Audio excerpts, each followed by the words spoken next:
नमस्कार। कृषि दर्शन कार्यक्रम में आप सभी दर्शकों का हार्दिक स्वागत, अभिनंदन। दर्शकों, बागवानी में जैव नियंत्रण का विशेष महत्व है। यानी जैव नियंत्रण के बारे में यदि हम समझ पाए तो संभवतः हमारी बागवानी क्षेत्र में, किसानी में काफ़ी अच्छी फसल की पैदावार हो सकती है, और जो पैदावार होगी वो इंसेक्टिसाइड और पेस्टिसाइड रहित होगी और प्रचुर मात्रा में होगी। आज इसी विषय पर हम आपसे जानकारी साझा करेंगे एक्सपर्ट के माध्यम से। यानी जानेंगे कि बागवानी में जैव नियंत्रण का महत्व क्या है और जैव नियंत्रण वास्तव में है क्या, और इस विषय पर बागवान और किसान किन किन बातों का ध्यान रखें ताकि फसल अच्छी हो और अच्छे पैदावार हो और इंसेक्टिसाइड और पेस्टिसाइड का कम से कम प्रयोग हो। और आइए, जो आज इस महत्वपूर्ण विषय से पर हमें जानकारी देंगे उन एक्सपर्ट्स में आपसे तारुफ करा दूं। हमारे साथ मौजूद हैं डॉक्टर कीर्ति कुमार सिन्हा जी। डॉक्टर कीर्ति, आपका बहुत बहुत स्वागत। धन्यवाद जी। डॉक्टर कीर्ति वर्तमान में पौध संरक्षण अधिकारी के तौर पर तैनात हैं और इस विधा में एक्सपर्टीज़ हैं और आज हमें जानकारी साझा करेंगे। डॉक्टर कीर्ति, मेरा पहला सवाल ये कि हमारे दर्शकों को जरा ये बताएं कि ये वास्तव में जैव नियंत्रण है क्या? जी, सबसे पहले सभी किसान बागवान भाइयों को मेरा नमस्कार।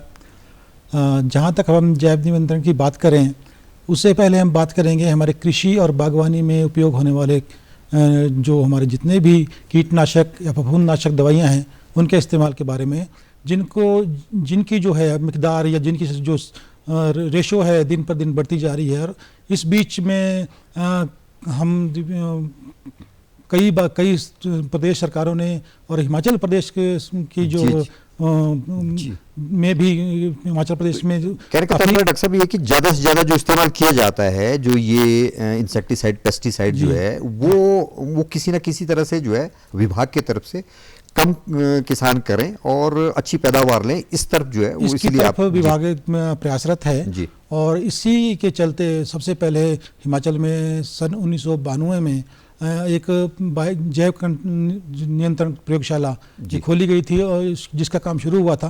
और 2002 के बाद ये प्रयोगशाला हमारी शुरू हुई है। जैव नियंत्रण से हमारा अभिप्राय वो है कि वो विधियां जो कि जिससे हमारे फसल में हमारी जो, चाहे वो फल फसल हो या कृषि की फसल हो हमारी, उसमें उन विधियों को अपनाना जिनमें हम कम से कम कीटनाशकों का प्रयोग करके और जो हमारे पास बायो एजेंट्स हमारे पास नेचर में जो उपलब्ध हैं उनको उपयोग करके, और जिनको हम किसानों को जो है अन्य तरीके जो है जिनसे हम बिना किसी नाशी जीव या बिना किसी कीटनाशकों का प्रयोग करके या फंजीसाइड का प्रयोग करके हम उनको कंट्रोल कर सकेंगे, उन सब विधियों को अपनाना, उन सारे जीवनाशकों का जो जितने भी हमारे जो बायो एजेंट्स हैं उनका उपयोग करके उन जो व्याधियां जितनी भी हमारी कृषि में आ रही हैं उनको कंट्रोल करना, ये बायो कंट्रोल के अंतर्गत आता है। जी डॉक्टर साहब, कहने का तात्पर्य है कि जो बायो एजेंट्स जी प्राकृतिक रूप से उपलब्ध हैं जी, उनका इस्तेमाल करने से उनका इस्तेमाल किया जाए ज़्यादा से ज़्यादा, और ताकि जो हम पेस्टिसाइड इंसेक्टिसाइड का प्रयोग करते हैं जिसके दुष्परिणाम बहुत होते हैं, दुष्प्रभाव बहुत होते हैं फसलों के ऊपर और हमारे शरीर पे भी जब हम इनटेक करते हैं, तो उनका इस्तेमाल कैसे कैसे किया जाए ताकि फसल भी की मात्रा भी बढ़े और इंसेक्टिसाइड के प्रयोग से भी हम बचे। यही जो है जैव नियंत्रण का उद्देश्य है जी। डॉक्टर साहब, मेरा अगला सवाल ये कि जो बागवानी की जब हम बात करते हैं तो इसमें जैव नियंत्रण का महत्व क्या है? जी, बागवानी में बहुत सारी समस्याएं ऐसी हैं जो कि हम लोग जब भी उनको कीटनाशक या दूसरी फंजीसाइड की जब हम स्प्रे करते हैं तो उनका जो एक टेम्परेरी इलाज हमें मिलता है जी। कुछ दिनों बाद हमें दोबारा से वो स्प्रे करनी पड़ती है, या तो स्प्रे करनी पड़ती है या हमको दोबारा उन दवाइयों को इस्तेमाल करना पड़ता है किसी न किसी रूप में, बार बार करना पड़ता है। जबकि जैव नियंत्रण में जो ये हमारे जो एजेंट्स हैं, चाहे वो हमारे मैं आपको पहले बताना चाहूँगा जो हमारे जैविक नियंत्रण के लिए जो इस्तेमाल किए जाते हैं वो कई तरह के हमारे जैविक उत्पाद हैं, जिसमें कुछ तो कीट हैं, कुछ फंगस है, कुछ बैक्टीरिया है, कुछ निमाटोड्स हैं। कई तरह के जो हमारे जो ये सारे जो एजेंट्स हैं हमारे किसी न किसी प्रकार से हमारी जैविक कृषि में हमारा उपयोग में लाए जाते हैं और हमारी हेल्प करते हैं किसानों की। तो बहुत सारी समस्याएं जो बागवानी में ऐसी हैं जिनमें जैविक नियंत्रण का काफ़ी ज़्यादा महत्वपूर्ण सहयोग है। जी। और जहाँ तक हम अभी बात करें, रिसेंटली हमारे जो सेब के बागीचे हैं हिमाचल में, उसमें जो अभी जो हमारे जो रूट बोरर की जो है ना, जड़ छेदक जो कीड़ा है, उसकी काफ़ी समस्याएं हमारे इसमें पाई जा रही हैं। तो इस कीड़े को अगर कंट्रोल करना है तो बड़ा दवाइयों के माध्यम से बड़ा मुश्किल हो रहा है। दवाइयाँ बहुत महंगी भी हैं, एक बार इस्तेमाल करके आपको बार बार इस्तेमाल करना पड़ता है। जबकि हम अगर जैविक पद्धति से हम इसको नियंत्रण करने के लिए जाएंगे तो हमारे लिए इसमें कई सारे जो है कुछ फंजीसाइड, हमारे जो कुछ ऐसी हमारी फंगस ऐसी है, 2-3-4 तरह की फंगस हम जो यहाँ अपनी लैब में भी तैयार कर रहे हैं, किसानों को दे रहे हैं, वो ऐसी है जिसका बेवेरिया बेसियाना और मेटारिज्म, 2 ऐसी फंगस है। उनको अगर आप गोबर में मिला के अपने खेतों में अपने पौधों की जड़ों में डालते हैं तो जैसे ही कोई कीड़ा इस फंगस के कांटेक्ट में आता है तो ये फंगस उस कीड़े की स्किन पर ग्रो करती है, उसके अंदर पेनिट्रेट करती है, उसके बाद उसके अंदर टॉक्सिन्स डेवलप होते हैं और उसके बाद अल्टीमेटली वो कीड़ा मर जाता है। और जब वो कीड़ा मरता है तो उसकी बॉडी पे वो फिर से वो फंगस फैलती है और इस तरह इसका चक्कर चलता जाता है।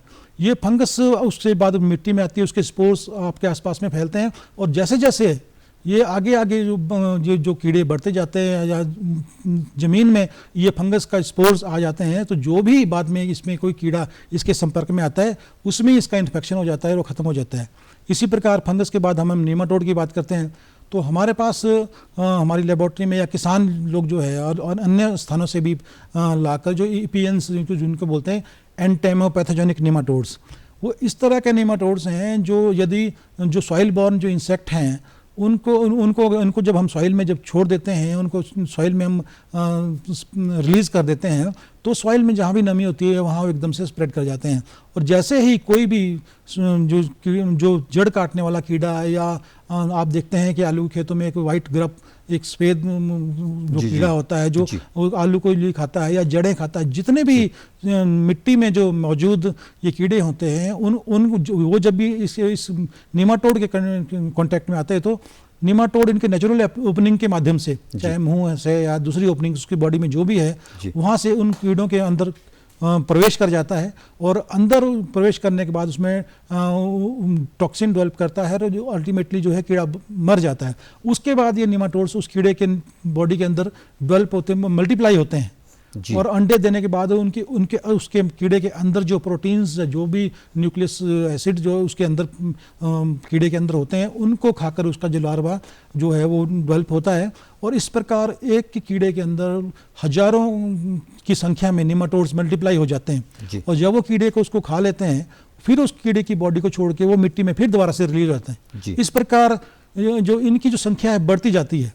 आपने जब एक बार इन कीड़ों को अपने पॉली हाउस में या अपने बगीचे में, अपने खेतों में जब एक बार इंट्रोड्यूस कर दिया तो जब तक इनको खाने के लिए या इनके जो जिनके ऊपर ये पलते हैं वो इंसेक्ट जब तक मिलते रहेंगे और फेवरेबल कंडीशन इनके लिए रहेगी तब तक ये बढ़ते रहेंगे। जबकि दूसरी तरफ हम देखते हैं कि जब हम दवाई डालते हैं, दवाई का असर 10 दिन, 15 दिन, 5 दिन ये फिक्स है सब दवाइयों का, उतने दिन तक रहता है। उतने दिन के अंदर अगर कोई कीड़ा कंट्रोल हुआ तो ठीक है, अदरवाइज हमें दोबारा रिपीटेशन में जाना पड़ता है।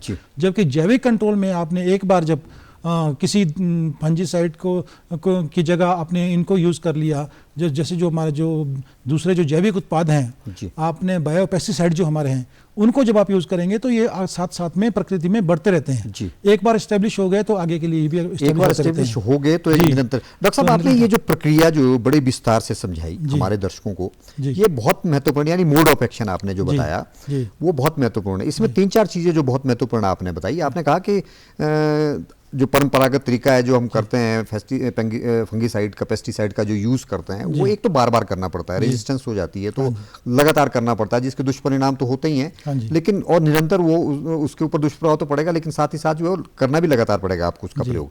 लेकिन आपने कहा कि अगर ये बायो एजेंट्स का प्रयोग करेंगे तो एक तो बायो एजेंट्स जो है वो एक बार लगातार यूज करने की जरूरत नहीं है। जैसे आपने कहा कि एक बार प्रयोग कर दिया तो वो धीरे धीरे मल्टीप्लिकेशन होती रहेगी और अपना प्रभाव काफी समय तक उसमें छोड़ेगी, और इसलिए जो है उसको बार बार इस तरह के स्प्रे या इत्यादि करने की आवश्यकता नहीं है। तो ये बहुत महत्वपूर्ण चीज जो आप बता रहे हैं, मोड ऑफ एक्शन। डॉक्टर साहब, मेरा अगला सवाल ये है कि ये जो बायो एजेंट्स हैं इनकी जो सुरक्षा या जो बढ़ोतरी के लिए किस तरह किसानों को जो है क्या किस तरह के आप जो है वो लाभ दे रहे हैं या जानकारी दे रहे हैं? इससे पहले कि मैं इसके बारे में बताऊं, थोड़ा सा मैं आपको और ऐड करना चाहूँगा पिछले अपने वाक़ये में कि हम लोगों के पास जो यहाँ लेबॉर्ट्री में और कई तरह के हमारे सिर्फ ये फंगस के जो हम बायोपेस्टिसाइड या दूसरे वो नहीं, हमारे पास कुछ कीड़े जो हैं, जो हमारे मित्र कीट हैं, वो भी हमारी लेबॉर्ट्री में तैयार होते हैं।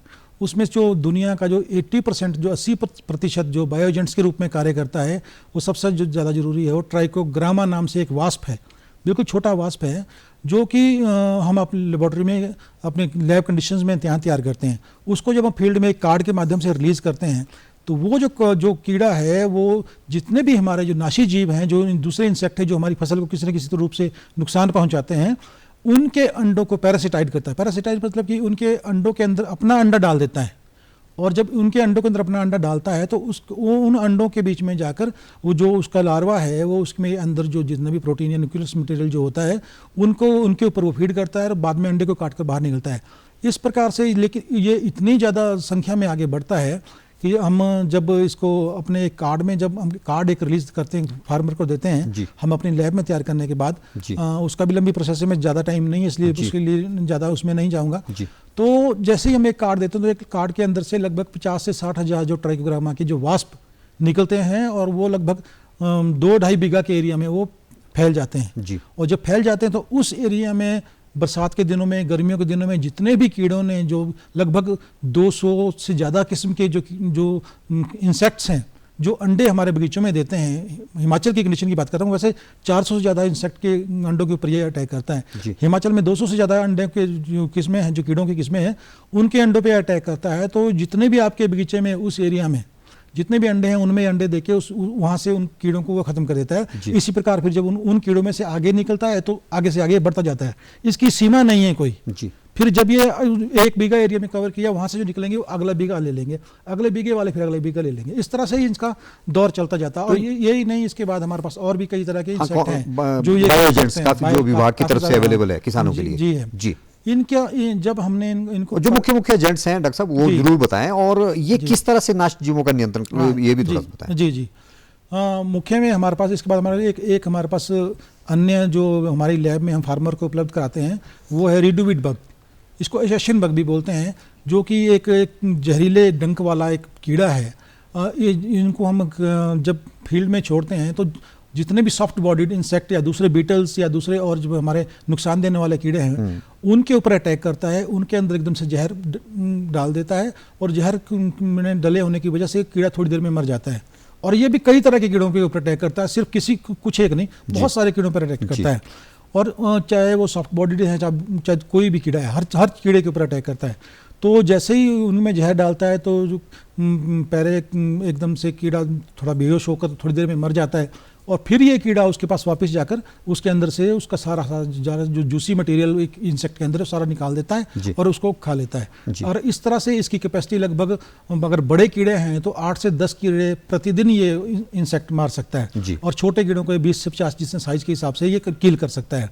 ये एफिड्स पर भी अटैक करता है, और दूसरे जितने भी फ्रूट में छेद करने वाले कीड़े हों और अन्य तरह के कीड़े, बहुत सारे नाशजीव जो है उनको नियंत्रण करता है। ये मुख्य आपने बताया, और इसके अलावा भी कोई और आप बताना चाहते हैं हमारे किसान बागवान भाइयों को?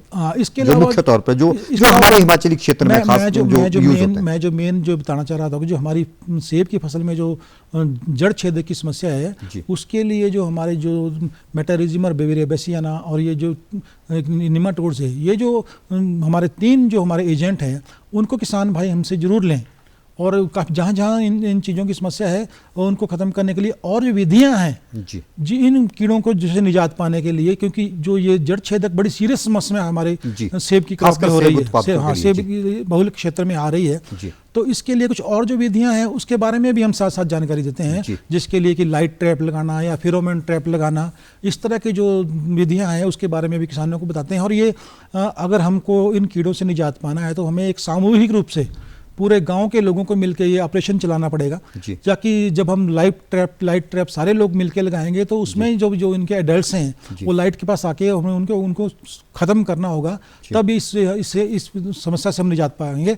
अदरवाइज अगर एक किसान ये अपने तरीके ये अपनाता है सामूहिक और दूसरा तौर पे जो है दूसरा ज्यादा नहीं कारगर अपनाता है। है, जी। तो वो ये कीड़ों का तो संसार है, ये तो ये चलते ये हैं, सामूहिक बढ़ते तौर हैं, पे उड़ते चलता हैं, है। तो उसको कंट्रोल मुश्किल करना एक है। तो डॉक्टर साहब मेरा सवाल वही था कि इनकी जो सुरक्षा है जी। या उनकी बढ़ोतरी के लिए किसानों जी। को जो क्या किन किन चीज़ों का ध्यान रखना चाहिए। हाँ। एक तो आपने ये बताया कि सामूहिक तौर पे जो है इसको वो करना तौर पे पड़ेगा। इसको जो है वो बढ़ाया जा जी। सकता है, कंट्रोल किया जा जी। सकता है, फायदा लिया जा सकता है। जी। और किन किन बातों का ध्यान रखा जाए किसान और बागवान उनके लिए जी। क्या आपकी तरफ से कि वो ज़्यादा से ज़्यादा जो है इन एजेंट्स की जो है सुरक्षा हो, बढ़ोतरी हो, जी, ज़्यादा ताकि फायदा हो। सबसे पहला जो मुख्य जो इनकी सुरक्षा रखने का जो ध्यान है, हमें यही कि हमें जो पेस्टिसाइड, जो कि इंसेक्टिसाइड जो भी हम अपने फसल में और कीड़ों को मारने के लिए करते हैं, उनको कम से कम हमको उपयोग करना है। क्योंकि जब भी हम कोई इंसेक्टिसाइड अपनी बगीचे में स्प्रे करते हैं तो जो हमारे मित्र कीट हैं उनका वो विनाश हो पहले जाता है। जी। मरते हैं, जी। और क्योंकि ये इतने ज़्यादा इनकी रेसिस्टेंस इतनी जल्दी नहीं आती जी, है, बिल्कुल। और जबकि दूसरे जो हमारे नाशी जीव हैं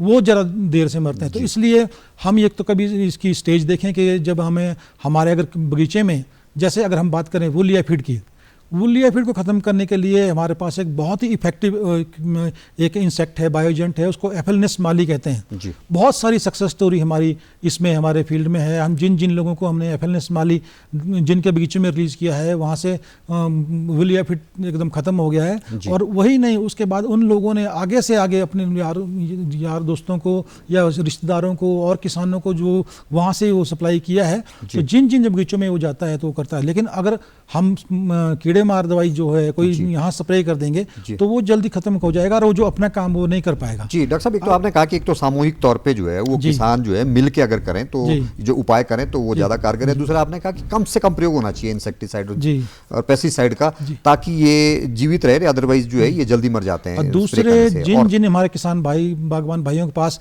ये इंसेक्ट हमारे बायोजेंट्स जा चुके हैं, वो अपने बगीचे से जहाँ जहाँ उनकी बढ़ोतरी हो गई है वहाँ से लेकर अन्य स्थानों पर अपने जो जहाँ उनके और लोगों के में जहाँ पर ये नहीं है वहाँ पर ये दें और उनको जानकारी भी दें, ताकि वो हमारे उसके महत्व क्या है, उसके फायदे क्या है, ये भी उनको जरूर बताएं। जी जी डॉक्टर साहब, ये तो किन किन बातों का ध्यान रखना मुख्य तौर पर आपने बता दिया। इसके अलावा कोई आपके जहन में तो आप जरूर बताएं। जी जी बताएं। मैं बताना चाहूँगा किसान बागवान भाइयों को, क्योंकि बहुत जल्दी में हम यहाँ बहुत कुछ बातें तो नहीं कर पाएंगे, लेकिन इतना है कि हमारे जो शिमला में रझाना जो गांव है उसके पास में हमारी एक बायो कंट्रोल लैब स्थापित की गई है। हमारे कोई भी किसान बागवान भाई जो भी ये इन जब बायो कंट्रोल एजेंट्स को प्राप्त करना चाहता है, या हमारे कोई जो बायो फर्टिलाइजर है, बायो पेस्टिसाइड हम लोग जो यहाँ तैयार करते हैं, अगर वो लेना चाहते हैं तो उसके लिए जो है वो उनका स्वागत है। हमेशा वो कभी भी आकर यहाँ से प्राप्त कर सकते हैं। और इसके साथ साथ हम अपनी इस प्रयोगशाला में इन हाउस और आउटडोर ट्रेनिंग का भी हमारे यहाँ पे विभाग में प्रावधान है। हम बीच बीच में प्रशिक्षण प्रोग्राम भी अपने किसानों बागवानों के लिए लगाते रहते हैं, जिसका हम विभाग की वेबसाइट पर भी इसके लिए डालते हैं। और जो किसान बागवान भाई हमारा प्रशिक्षण लेना चाहता है वो डायरेक्ट भी हमें एप्लीकेशन प्रभारी जैव नियंत्रण प्रयोगशाला रझाना को भेजकर हमारे ट्रेनिंग कैंप में भाग ले सकता है। वो हमें फ़ोन नंबर अपनी एप्लीकेशन में दे देंगे, या तो हम लोग है उनको जैसे ही ट्रेनिंग हमारा प्रोग्राम चलता है उसमें हम उनको बुला लेते हैं। तो डॉक्टर साहब, ये जो आप ट्रेनिंग प्रोग्राम करते हैं, क्योंकि जाहिर सी बात है कि जो आप जानकारी दे रहे हैं तो उसके बाद और ये कार्यक्रम देखने के बाद तो जितने भी हमारे बागवान हैं वो जरूर इस उत्साहित होंगे कि कहाँ से प्राप्त किया जाए, क्योंकि इसके फ़ायदे आपने गिना दिए। तो लेकिन साथ ही साथ आपने ये भी कहा कि किसानों के लिए, बागवानों के लिए इसके बारे में ट्रेनिंग और प्रशिक्षण देना ये भी विभाग का काम है और विभाग दे रहा है।